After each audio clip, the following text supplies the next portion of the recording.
What's up, everybody? This is CJ, aka the Lone Wolf, coming to you here from the Wolf's Cave. As you see right behind me, I got the Brazil flag flying well, with the fan kind of making the whole thing work. And then if you see right here, uh, that is a Switzerland flag. I just got that from the Santa Clara game, and don't pay too much attention to the NBA trophy. I'm an OKC fan, and no matter what, the Spurs didn't win it all, so I get to keep it. Even if they did win, they ain't taking crap from me. But anywho, we're not talking about that. We are talking about the World Cup. We are in the semifinals after about probably, God, close to a month already. We are we're almost done. Man, it was a great ride. It was fun. It was entertaining. It was exciting. Plenty of drama, plenty of chaos, per usual in the World Cup with the VAR issue and players getting red cards. And I mean, at least surprisingly enough, it didn't turn into chaos where fans were getting involved and just, throwing out colored smoke, beating the crap out of each other. I don't know, doing much worse than it should. Things were mostly in control. But anywho, outside of that, it was great. I mean, if you're looking at this bracket right here, this is where we're currently at. France and Spain going up against each other tomorrow. England, Argentina going up against each other on Wednesday. It's honestly, it's something that we're all looking forward to for sure. Like these are great matchups. Before I get into the previews for each team and the matchup and the prediction, just want to talk a little bit about, what has gone on during the tournament and why do I have this custom bracket up right now. I decided to keep up as much info as possible. This is my first year doing the World Cup with podcasting, and I'm throwing as much as I possibly can at it. I'm not an expert at it. I can't analyze it for you. I can't tell you how things go on the pitch and all that stuff, except kicking the ball, passing the ball, scoring a goal, or pretty much me in these days probably kicking it high or anywhere that's not close to the goal. So yeah, this is all the information you see here. The teams that are in blue were third place teams that qualified. The teams that were in orange finished second place. Teams in yellow, of course, they won the group. And yeah, you're seeing all right here, all the colorations of it. Green is the locations. I don't know if anybody has gone to my website, lonewolf1225.com, and checked out my previews and stuff, but I based I based every section of the bracket by regions, kind of like the NCAA basketball tournament. One side is East, other side is South, other side is West, and other side is Midwest. Foxborough East, Inglewood West, Miami South, and Kansas City Midwest. So yeah, that's where we got it. That's where we are. Yeah, but God, it was crazy, man. I tell you what, Paraguay stole the show in a great way and in a god awful way in a few days span, to be honest. And now they're the co-host of the 2030 World Cup tournament, and it ain't looking good on their end.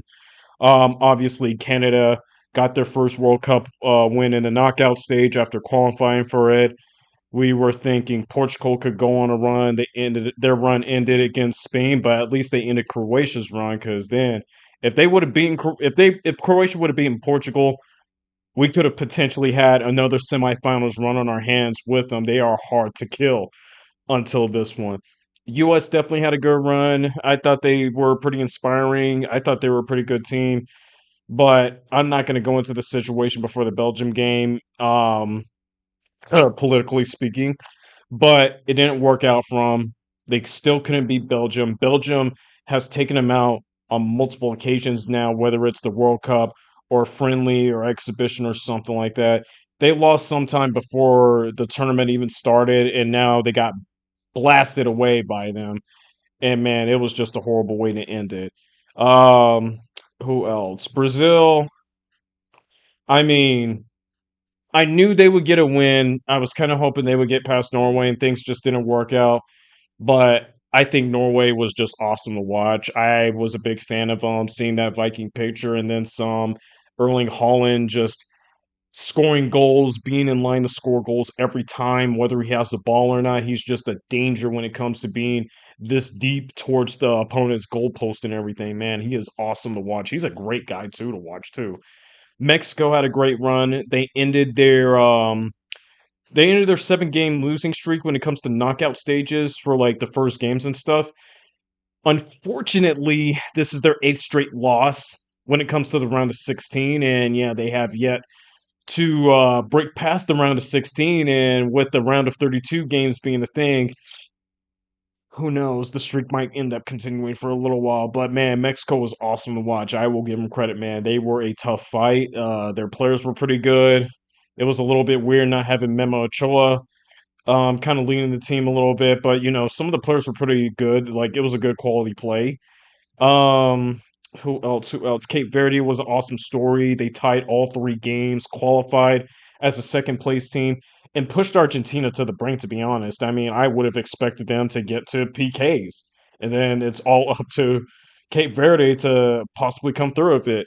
The old goalkeeper was an awesome story as well too. I know my mom and my sister was talking about that, and I got to learn a little bit about him. Yeah, now he's a big time social famous guy. Egypt with Mo Salah. I was hoping for something good to happen with them in this tournament, and it worked out for them. Blessed be the 48 team and the 32 team, and I need to get this out of the way and everything. It was great. It was great to watch. I mean, they pushed Argentina to the brink as well too. Imagine if they would have beaten them. Mo Salah could have been a massive name and a legend for pretty much life. Um, and then I want to say this. I want to say this. This is for me personally. Getting 9 African nations into the knockout stage is history, man. It is huge. I was so happy about it. It didn't matter who was able to get in as long as we had more of them to get in, because usually, kind of like it is with the round of 16 in this tournament, in the first round of the tournaments in the past, it's usually 1 or 2 African nations that qualified.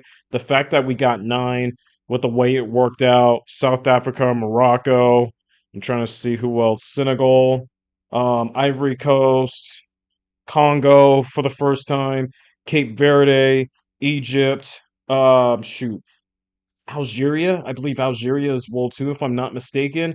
Oh yeah, Algeria and Ghana.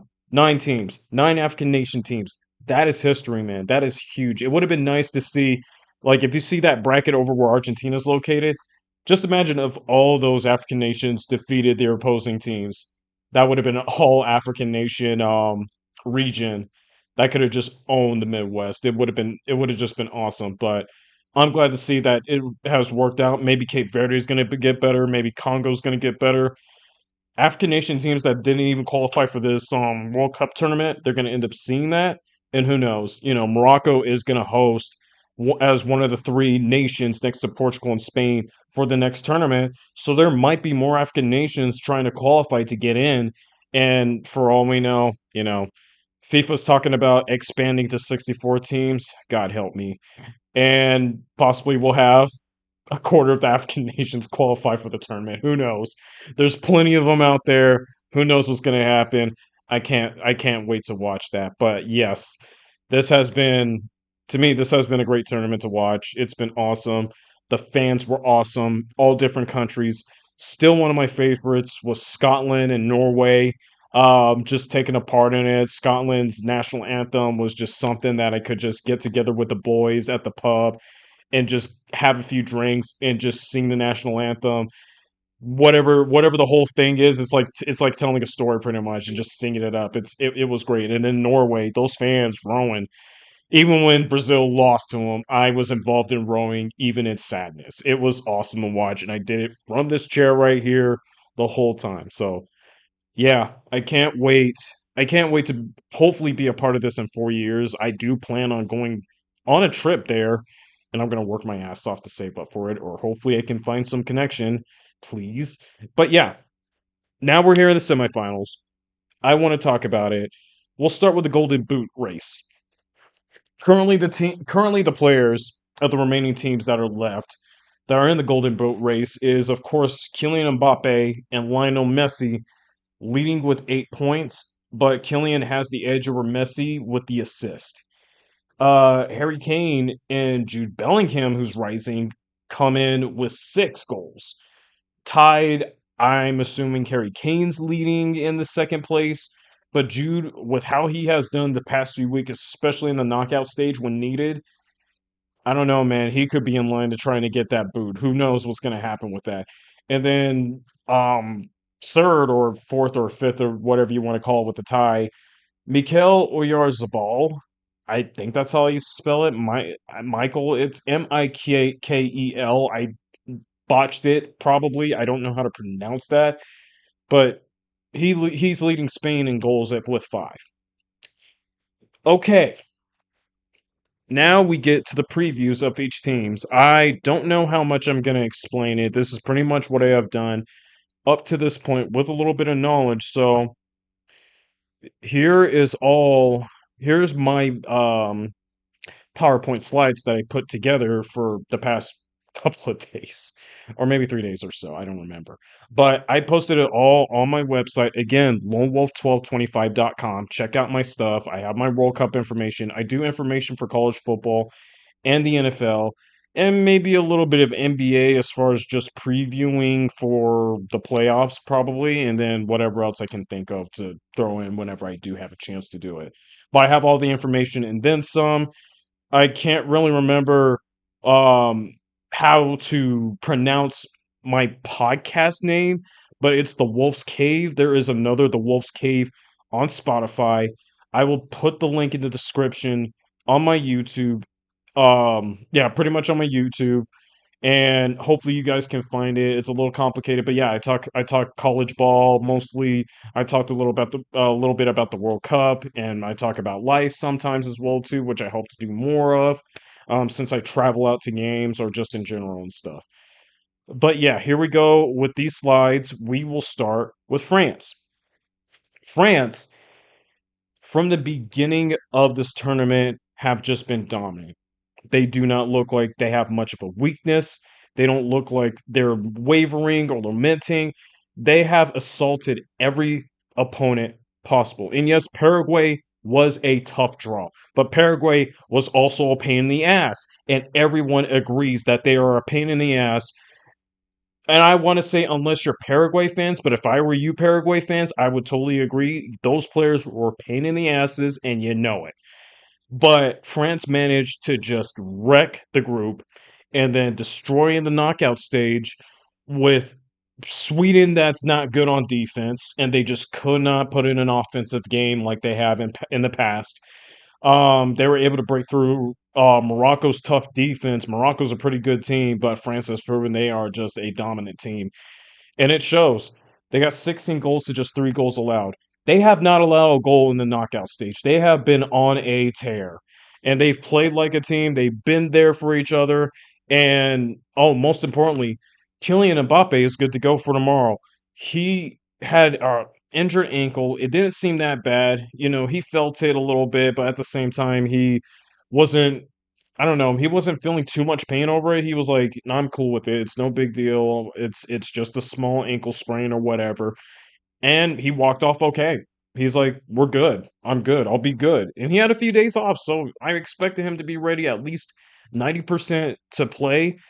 And this is huge for France because they really need him, knowing the fact they're going to go up against Spain, and Spain's pretty damn tough.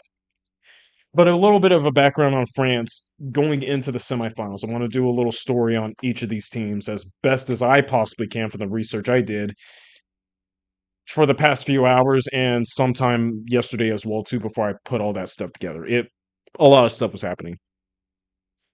So we're going to do 2018. We're just doing 2018 going up.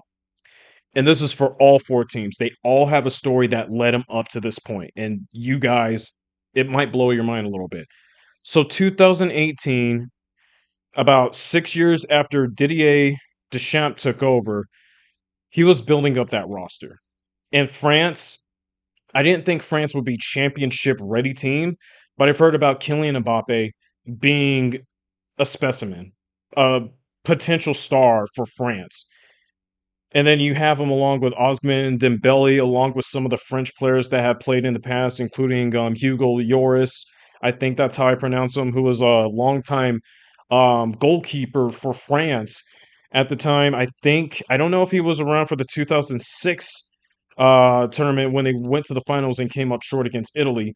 But I do remember him being around 2010 and 2014, and then straight to the point to where Kylian Mbappe and Dembele came out. Well, this 2018 was the year they won the championship. And I tell you what, that 2018 France was a dominant force, kind of like this current group right now.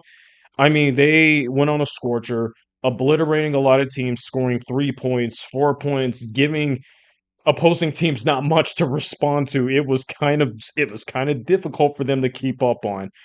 And throughout, I believe, 7 games, which I think is the most that a soccer team should be able to make a run, group and knockout stage, they went on a tear. And through all 7 games, including the championship, they averaged 3.5 points. It may sound like it's not a lot, but yeah, it's a lot. When you're scoring 3 to 4 points per game against your opposing team and winning by that much, probably not giving up that many points, yeah, this team is definitely hard to stop. And then going into 2022, they came in second place in Qatar. They lost to Argentina, still went on, same thing as they did before, going on a run, looking dominant. Their scoring percentage went down a little bit, down to 2.3, but still, they look like they were a great team. And as long as you have Kylian Mbappe, Deschamps, and then some of the veterans that were involved too, like Griezmann, Yoris was still there. I don't know if Pogba was there, but I know there was like a couple of other veteran players from that French squad for that's been there for 2 to 3 World Cups. They were still there as Kylian was just becoming Kylian Mbappe, right?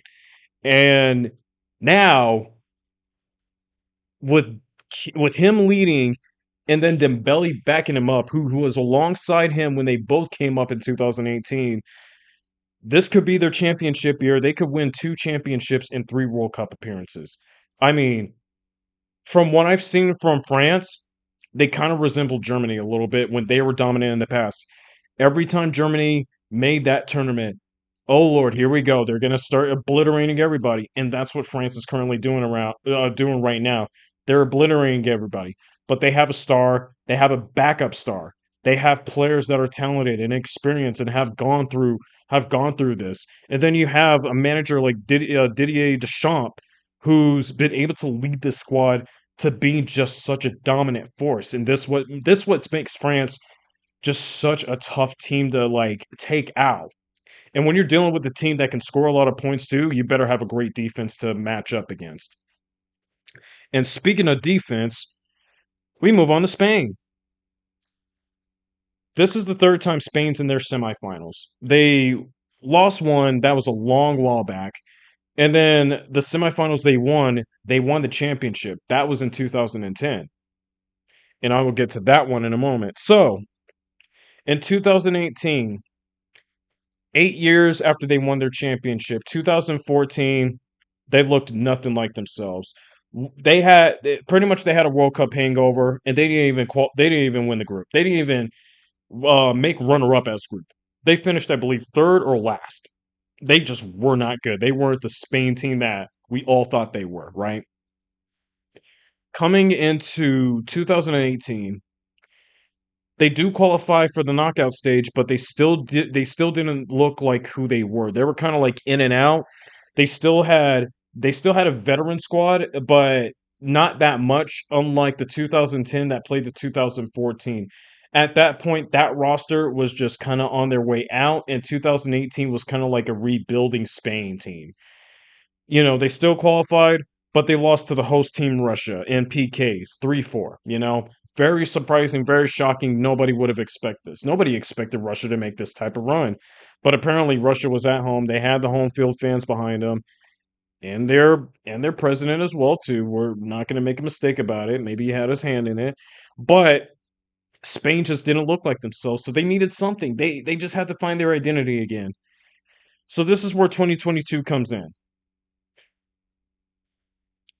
they were rebuilding. They had some of the players that were new. Some of them were from the 2018 team that, went on a run that they did to get to the round of 16 and all that. Still couldn't make it. Same result. Get to the round of 16 and they lose to Morocco, who was on the rise.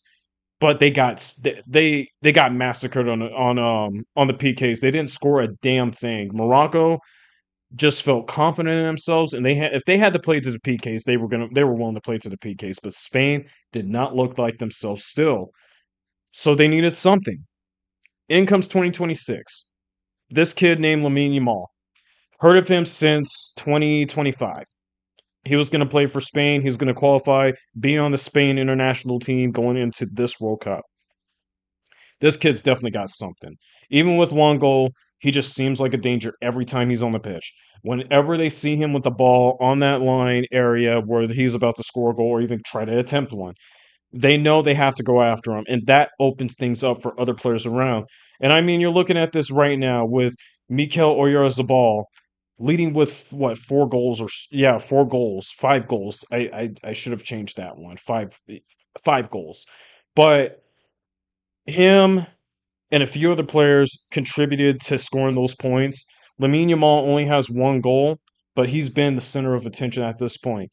Could this be the matchup against France to where he steps up and maybe does that again and then some? Kind of like what Mbappe's doing right now. We don't know. But even if Spain doesn't do much on the scoring end, their defense only gave up 1 goal. Only 11 points scored, but they only gave up 1 goal, and that was against Belgium. That was just the one time. Do they do it again? I don't know. I don't know if they can allow it, but they're up against a France team that can assault you left and right with Mbappe, Dembele, and anybody else involved. They are such a tough team, but Spain has proven their defense is very good. Last time that defense was good was back in 2010 when they won the championship.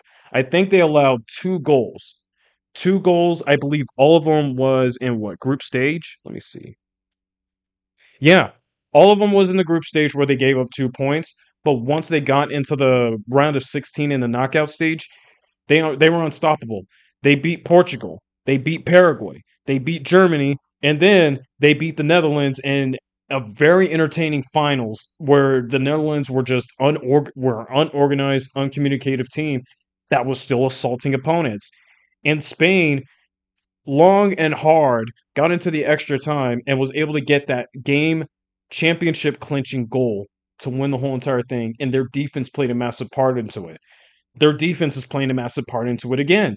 And you got a young star that's only going to get better from here, but he's got contributors that are going to do the work for him if they have to. But again, this is going to be a tough battle against France. It's not like, well, then again, they were able to do the same thing against the tough Germany team in 2010. So maybe it's possible they could do the same thing to a tough team like France. And like I said before, sorry, France resembles Germany to me when Germany was a dominant team in the past. And Spain was able to take them out in the semifinals. And it feels like it could be that same situation again. But who knows? Who actually knows what's going to happen? But this is going to be, honestly, one of the greatest matchups that I will ever see. I will get to those matchups in a moment. I want to just finish up the previews. So we go into the second part of this. We are going to talk about England. The England has a great story. They have, to me, they have one of the best stories. That's why I'm saying 2018 is such a main important part of why these 4 teams are here in the semifinals right now. So let's go right to 2018 with England. When they weren't able to get past the group stage in 2014, they need to they just need to figure out how they can get themselves back to where they were before, to where they can compete to get themselves into the knockout stage and actually compete for the World Cup title. They have not won a World Cup title for 60 years. 60 years. Remember this. So at that point, when it got to 2018, you had guys like John Stones, what was it, Jordan Pickford, Harry Kane, and Marcus Rashford that were called up to play for that squad. That squad went to the semifinals. That was a pretty good squad. They weren't all together though. They weren't all there. They weren't strong, but that was a good team that was able to qualify, that was able to get themselves all the way to the semifinals, which is a little bit surprising. And then we follow up on 2022. They end up adding other players like Declan Rice, Jude Bellingham, and Buyako Saka. It looked like the team was finally going to get somewhere. They already had a star in Harry Kane. They already had a good goalkeeper in Jordan Pickford. It looked like the team was going to become a balanced team in the future, but they just weren't all there yet. But when you bring in Jude Bellingham and Biyako Saka as well, we were thinking this team it was actually going to go somewhere, and they had an actual chance. They could have gone right back to the semifinals, but guess who they lost to in 2022? They lost to France. So following up in 2026, you have all those guys. And you have Jordan Henderson, who is the veteran of all those guys that got called up in 2018. I think Henderson was there in 2014, probably 2010. He's a veteran of that English squad.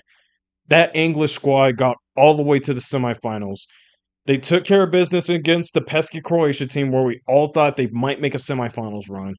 But then they draw against Ghana where it made us all question them again, like thinking, okay, is England going to come up short again? Are they going to be like the 76ers of the World Cup or like the Buffalo Bills of the World Cup to where they play about as well as they could, but they always come up short somehow? Getting into the knockout stage, they had a tough draw against Congo, and they were able to overcome and win. They had a massive battle against Mexico in their home country, and was able to hold them off with 10 players and win and ruin their home field streak and continue. And I'm sorry, Mexican fans, their round of 16 drought, which is 8 straight now. Then they were up against Norway. I didn't really see much of England doing much of anything to be aggressive. And then once Norway scored against them, they somehow flipped the switch and started playing tough and brought themselves back in. Man, I tell you what, this might be one of the best England teams I've ever seen. I don't know if it compares to the 1960, what was it, 1966 England squad, but this looks like a good England squad. They can play defense, they can play tough on you, but they can score at will if they have to. Not only was Harry Kane just kind of like assaulting early on the scoring, but then Jude Bellingham ended up just coming up out of nowhere. It might have been late in the group stage, but going into the knockout stage, his presence was massively felt. Now you got both players that can score. And they both got called up in 2018. This is exactly what I'm talking about. This 2018 players that got called up for the first time on that World Cup squad is that same group, along with others, that's leading this team to a potential World Cup final appearance. And it's been a long time since that's happened. As I said, 60 years. Is this their shot to win the whole entire thing and be called what the golden age? What England's I had this in my head too. I talked about this all morning and all day as well too. Is this the golden age for England with the roster that was put together from 2018? I guess we'll see. It's gonna be tough to make though. Why? Because they got Argentina, the defending champions. I want to say this is really hard to bet against Argentina because you got this guy right there that's kind of faded out. I try to make this all work so then I can have the words in there. Sorry, Pat McAfee makes me want to say Lou Messi. But Lionel Messi, you see him anywhere in scoring position or even in prime position with the ball. It's already red alert. It's already DEFCON 1. You're already in trouble if you're the opponent against Argentina when it comes to Lionel Messi because he's been scoring in waves, man. I mean, he is not only leading the team, he's carrying the team. I mean, the first 2 games of the group stage, he was leading the entire team with the same amount of points as they scored in those first 2 group stage games. He was assaulting opponents. But most importantly, That group stage, I hate to say this, that was one of the weakest group stages next to Group B, with Canada, and Group E where Germany was. They had the easiest, they had one of the easiest groups to go through, and they swept all of them. They swept all of them. But once it got to the knockout stage, then things kind of turned a little bit. We all thought Argentina was going to smoke Cape Verde. Cape Verde played about as tough as they have in all three group stage games they have played. They have made life hell for Argentina, and it worried Argentina fans. They weren't sure if they could get past Cape Verde because Cape Verde just wouldn't quit. But guess what? When it came to that point in the extra stage, they were able to take him out. They were able to survive and move on. Hey, give it up to Cape Verde to pressing Argentina. We thought after this game, Argentina woke up and realized, okay, we can't let this happen again. But then it happened again against Egypt. I think if I don't remember too much of it, but I know Egypt was up. I think 2-0 against Argentina, and we all thought, "Holy crap, this might be the end." And Mo Salah is going to end up being the face, well, one of the faces of the World Cup for the rest of the way. They're going to call him. They're going to call him the Pharaoh King, right? It looked like it was going. It was going to go that way, but God, and I really hate to throw this into it, but once Argentina came back, it was like it's not over. It's just not over. It's never going to be over as long as Lionel Messi has a shot. They end up coming back and winning. And I will say this though, yes, the VAR situation was a massive thing because I would say technically that was a foul, but I can't really say it should have been reviewed with how long it took them to make a call to review the VAR call when Egypt took the ball, ran all the way down, and scored. They could have been up 3-0 on Argentina, and it might have been it. It might have been a massive upset. Unfortunately, the VAR came in, they reversed the call. Egypt still scored the second goal sometime after, but then Argentina found their way back with Lionel Messi leading the way. I mean, it is still controversial to this day. And yeah, speaking of controversial, I believe it was this game, Switzerland. So I really do not know what happened with it, what was going on with it. But I thought there was a lot of fouls that should have had yellow cards. I really thought there should have been more yellow cards. I was talking to mom about this. It feels like the official forgot his yellow card back in the locker room in the first half, so he's just going to call fouls. I forgot that he already called a yellow. He got a yellow card to Embolo. I forgot all about it. I thought there was no yellow cards made at all. But when it got to the second half, it was tied 1-1. It looked like Switzerland could have had a shot. They could have pressed Argentina to the point, and maybe they would have had a chance. Unfortunately, that wasn't the situation when Embolo apparently simulated to get a call or get a yellow card call on the opponent. It ended up getting reverse Uno card onto him. He got red carded because he already had one yellow card, so two yellow cards equals one red card. So he got booted off. And it's unfortunate. He did cry. I think there's a lot of memes out there of him crying and everything. I know it's unfortunate. I feel bad for him. I bitched about it for a while before I realized, oh, he already had a yellow card.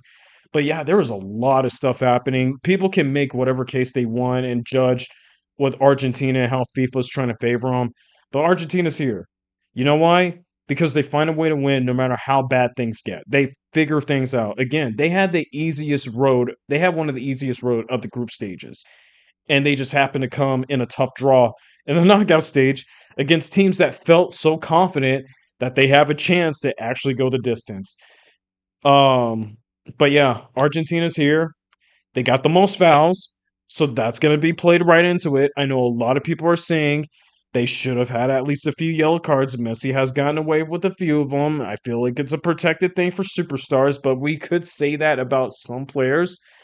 But Mbappe has his own opinion of it, especially dealing with Paraguay. But Argentina is here. They're in their sixth semifinals. So here's a little history on their semifinal history. They never lost one. They're 5-0. So just think about it this way. They're in a tough matchup against England, who will not go down without a fight. And they feel optimistic. Argentina's trying to stay undefeated in semifinals play, knowing for the fact this might be Lionel Messi's last game, or pretty much his last tournament ever before he retires and becomes ambassador of the 2030 World Cup, where he's co-hosting for Argentina. That's co-hosting anyway. Just think about that. Anything is possible. Argentina might be down 4-0 against England, and they might find a way to come back and stay undefeated in the semifinals. So who knows? Their undefeated streak in the semifinals in history is on the line, but I guess we'll see what happens with it. Okay, I think I got everything out of the way. I think I explained about as much as I possibly could. Oh, okay, I'm sorry. Let me get to the 2018 history real quick before we go into this. I got so high up on Argentina's run. So, after, I'm trying to think, after they lost to Germany in 2014, Argentina just looked like a mid team. They didn't look like the team that they are at this point or 2022. They just look like a mid team, and we all viewed it that way. They did get to the knockout stage, but guess who they lost to in the round of 16? They lost to the champion. They lost to the 2018 champion France. But before then, they lost to Iceland. No, they tied. No, they tied Iceland, but they lost to Croatia, who, ironically enough, made it to the finals in 2018 as well too. So we follow up on 2022, right? We already know about the upset. They lost to Saudi Arabia, but they did beat Mexico and Poland 2-0 in each game. And then here's the funny part. They get revenge on not only Croatia in the semifinals, but they also got revenge on France in the championship. This is crazy when you think about it. After what happened in 2018, with just some of the things that didn't go their way, they just followed up in 2022. And I guess Lionel Messi, and even some of the talented players and experienced players that has been alongside him for a long while, have finally put everything together and just went on a run that they'll never forget. And my God, this was a fantastic turnaround for them from 2018, and then even some from 2014 following up to it. So their story was a little bit different from some most teams. It just felt like they just weren't going to get anywhere. But seeing that they lost to Croatia and France, and then just following up on a revenge tour against both of them, it just tells you maybe Argentina finally has something, and Lionel Messi finally got what he was looking for. So now they're looking for back-to-back championships just to close things out for Lionel Messi, and it is not easy to get back-to-back World Cup championships. I think Brazil happened to be the last one to get back-to-back World Cup championships. So Argentina, they're trying to follow it up so they can put a 4 star on their logo, on their national team logo, which they have right now with 3. Okay, now I move on. Matchups. I'm just gonna be quick with it.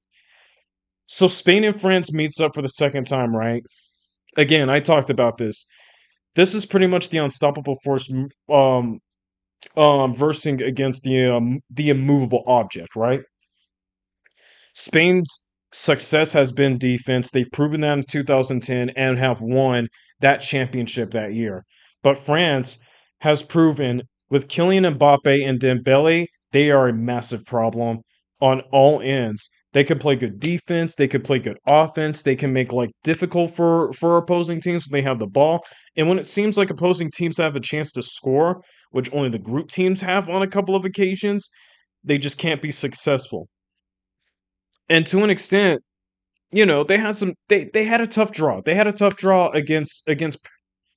I can't believe I put defeated France. I gotta fix that. But yeah, anyway, the fact they had a tough draw against Paraguay to only follow up against Morocco and still succeed against them, it just shows that they are a tough team. They look like they can win it all. But Spain has also proven defense can win championships, and they did it. They did it 16 years ago, and they're trying to follow it up with a young Lamine Yamal who could end up seeing his first ever championship. They also have not.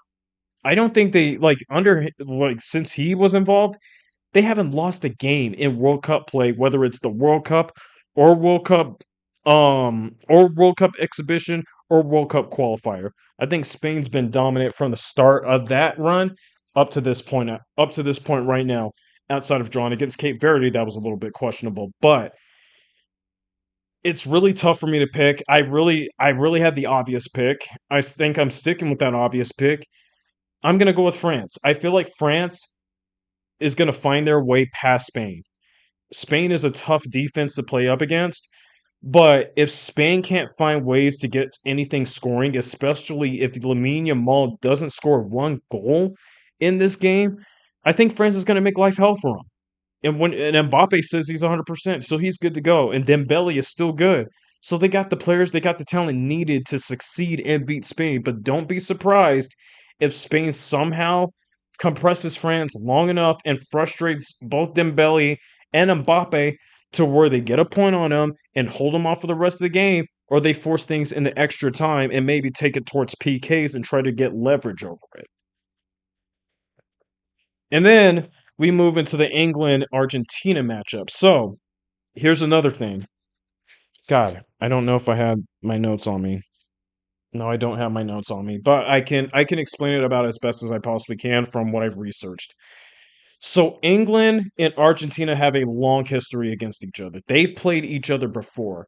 They played each other in 1962, 1966 when England won their championship, and then after a long while away from each other, they met up again in 1986 where Argentina won their championship, and then followed it up, I believe, in 1998 to where Argentina won again. And then eventually, sometime, I think 2002 or 2006, England ended up avenging their loss at some point against Argentina and getting a 3-2 lead all time in those meetings against each other. It's hard for me to say that whoever wins this match could win the World Cup title. I really don't know just yet because looking on the other side with Spain and France, it looks like they're the better team, in my opinion, in either one of these matchups with them. But England has proven that they put together a squad from 2018 onward with Jordan Henderson, who's no longer on the pitch with that unfortunate injury after they sang their traditional song when they won the match. But it feels like England could make things tough on Argentina, just like other teams have made things tough on Argentina. It looks like this is the golden generation. Thank you. It looks like this is the golden generation of England with the roster that they put together and what they have done between 2018 up to now. They have proven they are a tough out. They're going to make life heck for anybody, and they're going to make it tough on them because they're big, they're sizable, and they're physical. They will make sure of it. But then it's hard to go against Argentina. It really has. Just like I said before, since they made the knockout stage, it looks like they could have been knocked out at any point of that knockout stage run. But they have found a way to win because you have number 10 leading the way, knowing this is potentially his last ride of his World Cup career, and they will do whatever it takes to get him there. Whether you guys want to say, oh, well, we're going to make sure the officials and the VAR get them their way. I don't know. I'm not going to say it, but I know they're a tough out in all facets of their run. They are a tough out, and this one was really tough. And after looking at their past matchups and then looking at history, this made this really hard for me to choose. And it could go either way. Honestly, it could go either way for either one of them. But I have to stick with the defending champs in Argentina. I feel like they're going to find a way to win. I feel like this is going to be a close matchup against England. And even if Argentina trails against England, England has a bit of a weakness by giving up some points on the defensive side. No matter how good Pickford is as a goalkeeper, there's times to where he makes mistakes. There's times to where the team can make mistakes on the back end of it.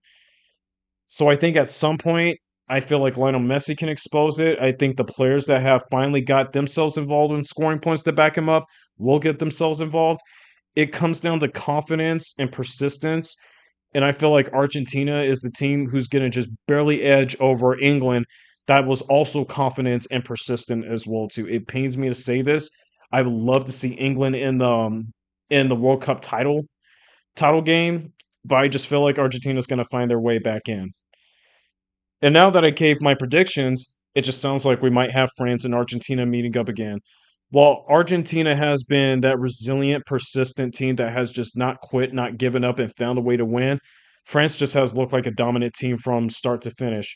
And this might make for a great World Cup final, to be honest. And if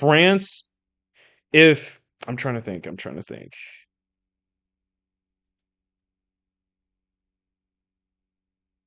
Sorry, I'm just trying to look over my notes a little bit.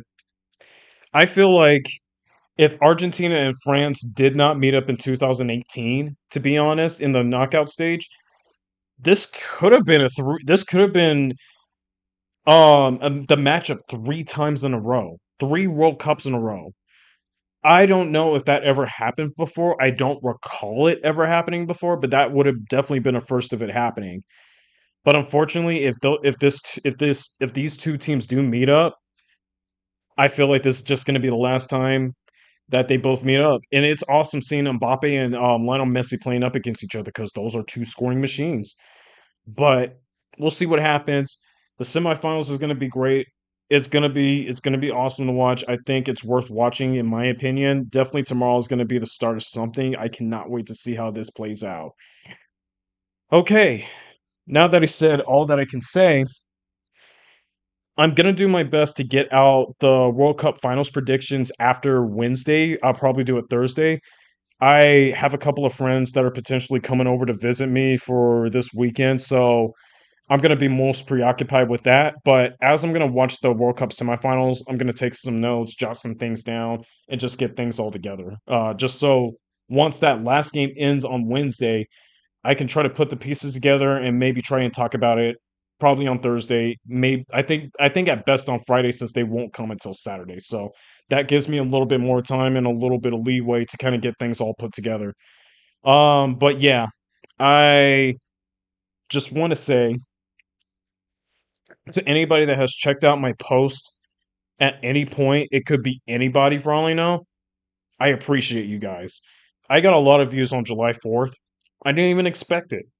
I wasn't even paying attention to it. I was just enjoying my weekend.